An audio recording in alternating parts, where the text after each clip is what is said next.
Les amis, bonjour. Ravi de vous retrouver pour la paracha de la semaine. Paracha de la semaine, paracha Pekoudé.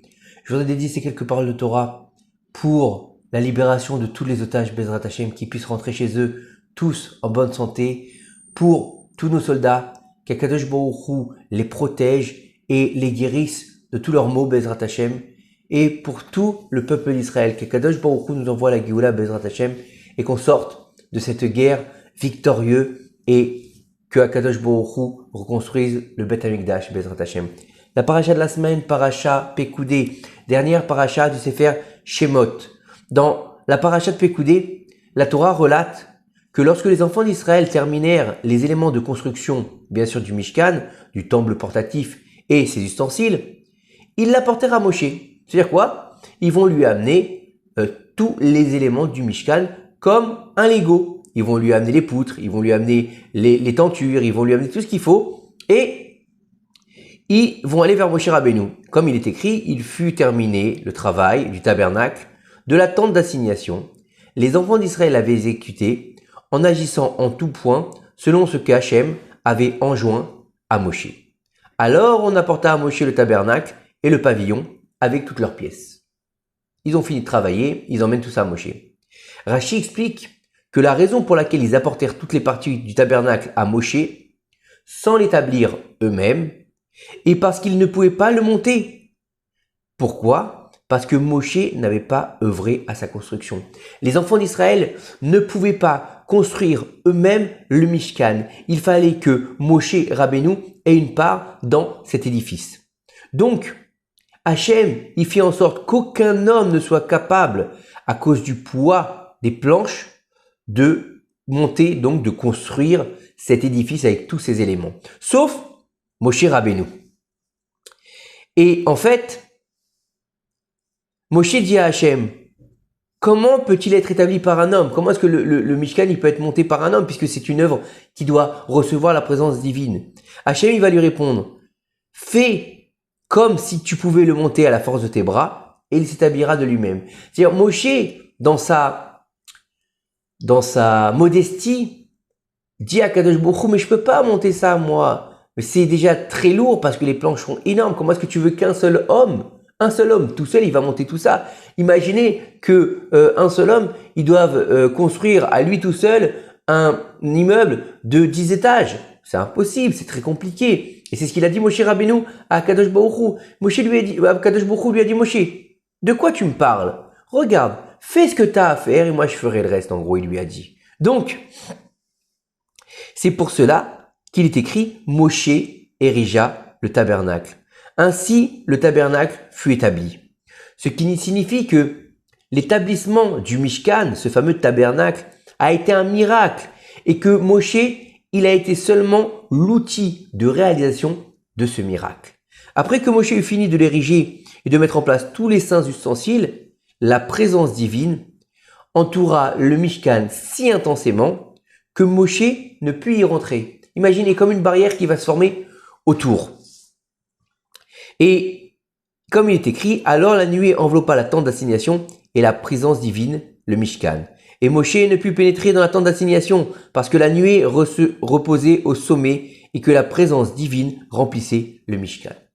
Jusque-là, on comprend donc que Moshe, bien qu'il établit le Mishkan, ne puisse pas rentrer à l'intérieur puisqu'il y a autour d'elle comme une barrière. Il faut comprendre. Sur le mont Sinaï, la Shekhinah se révéla de manière inhabituelle. Comme il est écrit, la présence divine se fixa sur le mont Sinaï que le nuage enveloppa. Or, la majesté divine apparut comme un feu dévorant au sommet de la montagne, à la vue des enfants d'Israël. Et pourtant, Moshe, il a réussi à gravir la montagne. Comme il est écrit, Moshe pénétra au milieu du nuage et s'éleva vers la montagne. On sait que Moshe Rabbeinu, il est rentré dans ce feu pour aller récupérer l'étape de la loi Shakadosh Baruch Hu. Alors comment ça se fait que là, il ne peut pas rentrer dans la zone d'assignation? Comment se fait-il qu'il soit bloqué? Comment se fait-il qu'aujourd'hui, devant le Mishkan, qui est, entre guillemets, à un niveau de moindre, puisque le Mishkan, il est sur terre, et que lorsque Moshe a dû récupérer l'étape de la loi, il est monté dans le ciel. Et le Saint Anna Rabbi Yonatan ben Uziel, que son mérite nous protège, explique certains des secrets qui étaient inhérents au Mishkan et ses ustensiles, selon lesquels on peut saisir un peu mieux la spécificité de ce moment dans le Mishkan.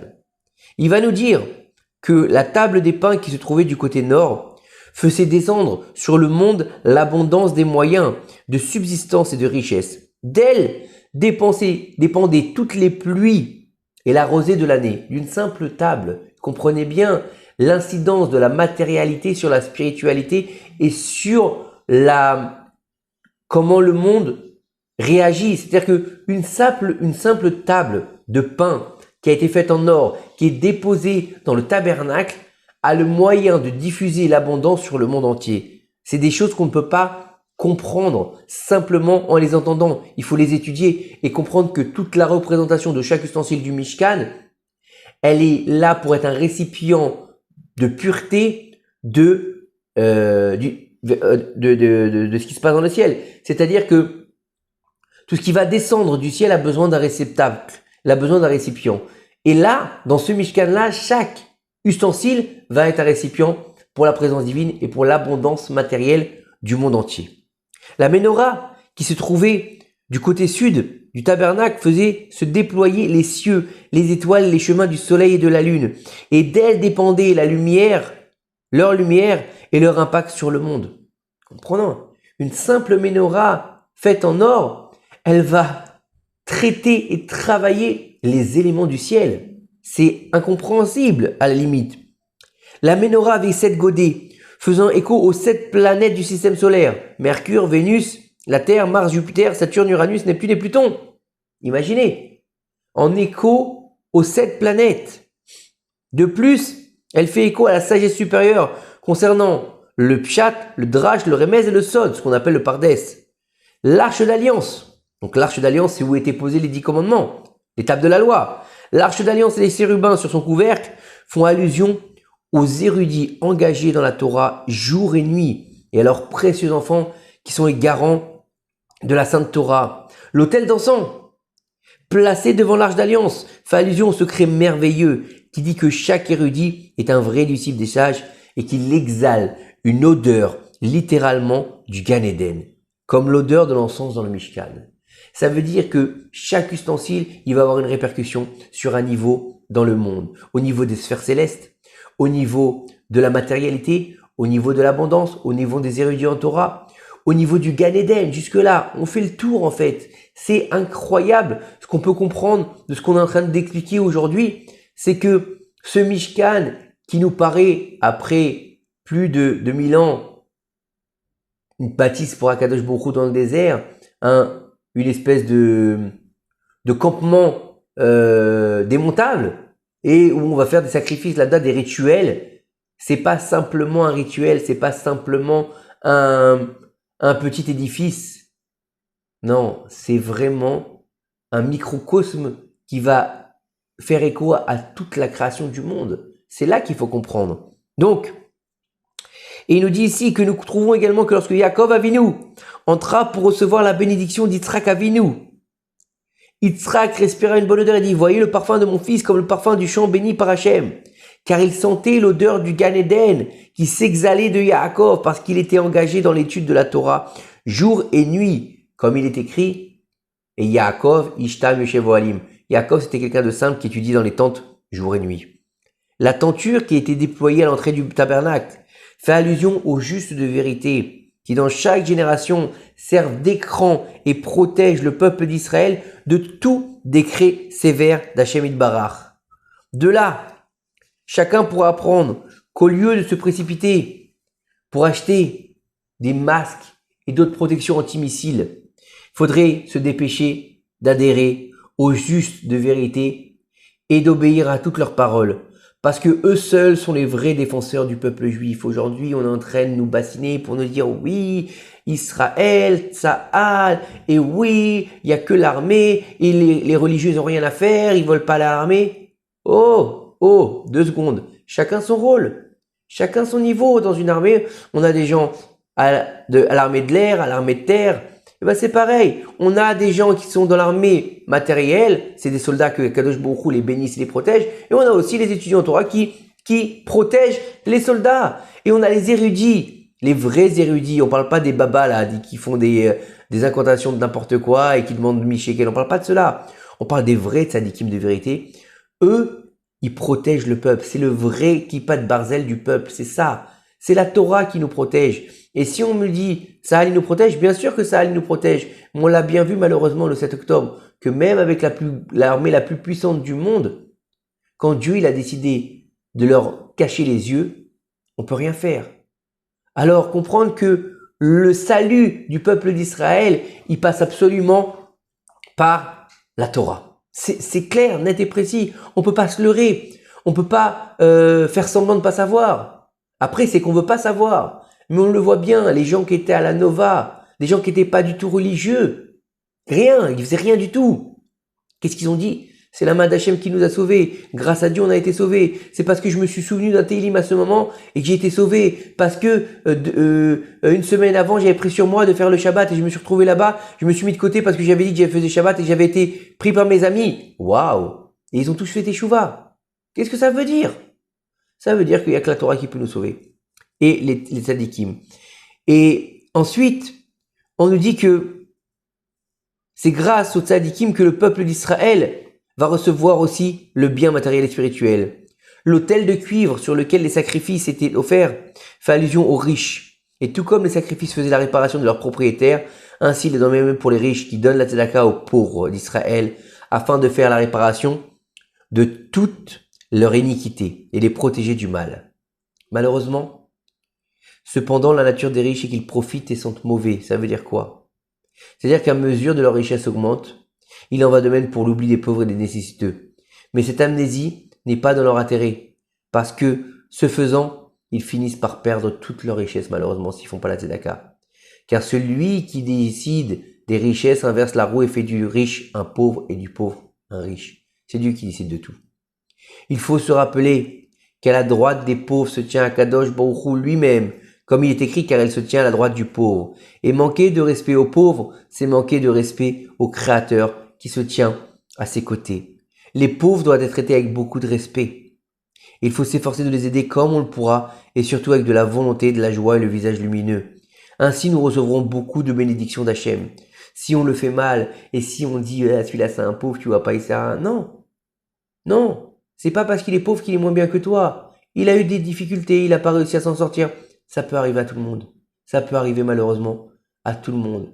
Et comme on a dit juste avant, des fois on est en haut de l'échelle et des fois on se retrouve en bas de l'échelle. C'est pour ça qu'une échelle, tu peux la retourner. Et le haut c'est le bas et le bas c'est le haut.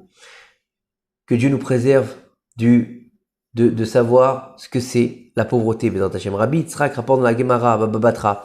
Tous ceux qui donnent un sou aux pauvres sont bénis de 6 bénédictions. Et leurs paroles sont bénies de 11 bénédictions.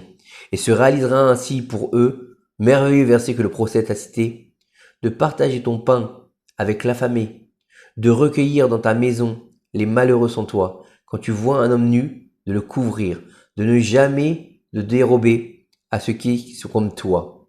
Alors ta lumière apparaîtra comme l'aube, ta guérison sera complète, ta vertu marchera devant toi. Alors tu appelleras et Hachem te répondra. Si tu témoignes de la bienveillance à l'affamé et rassasies celui qui est dans le besoin, ta lumière brillera au milieu des ténèbres. Hachem te guidera constamment.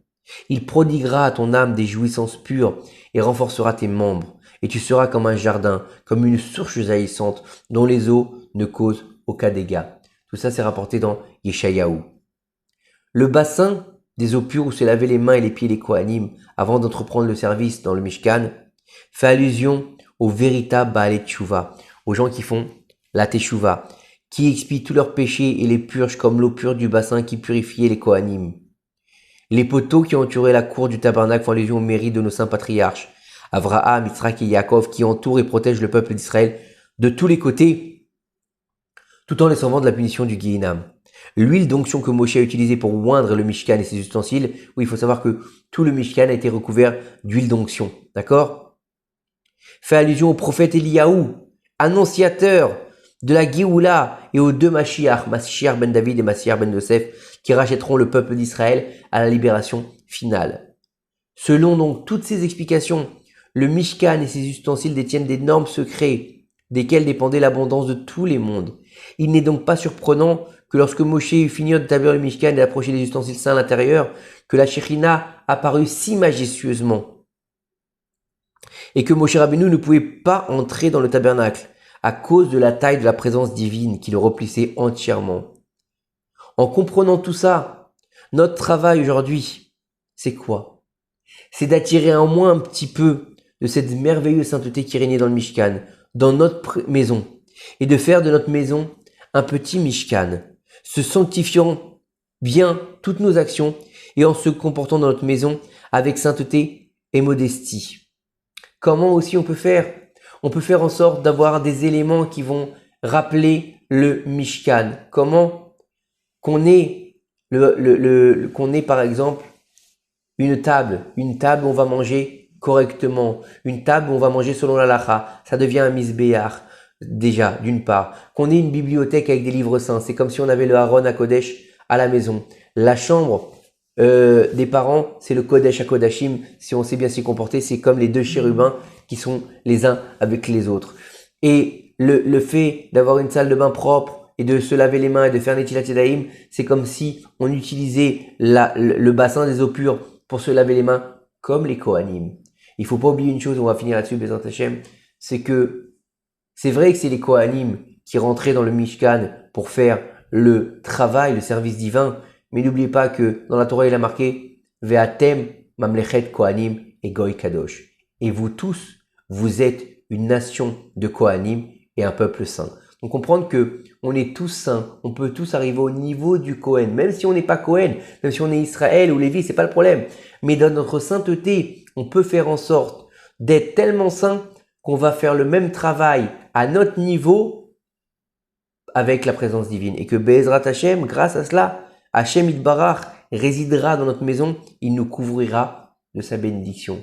Et aujourd'hui, on le voit bien autour de nous, tout est devenu cher, tout est devenu compliqué, tout est dramatique, tout est très dur aujourd'hui. La seule chose qui peut nous sauver, c'est la bénédiction d'Hashem Yitbarach. Que ces quelques paroles de Torah nous aident à faire venir le Mashiach Bimera B'Yameinu, qu'elle aide tout le peuple d'Israël et que, avec l'aide de Dieu, à la grâce d'Hashem Yitbarach, on puisse avoir que de la Yeshua, que de la Tzlacha et qu'on rentre dans cette fête de Purim la semaine prochaine avec la joie, la vraie simcha, le moment de Purim, ce moment de Géoula, puisque c'est un moment propice à la délivrance finale. Je vous demande de partager ce cours, de même laisser des commentaires si vous voulez, et que Be'ezrat Hashem Yitbarach HaKadosh Baruch Hu remplisse vos maisons de bénédiction. Shabbat Shalom U'Vorach. À très bientôt.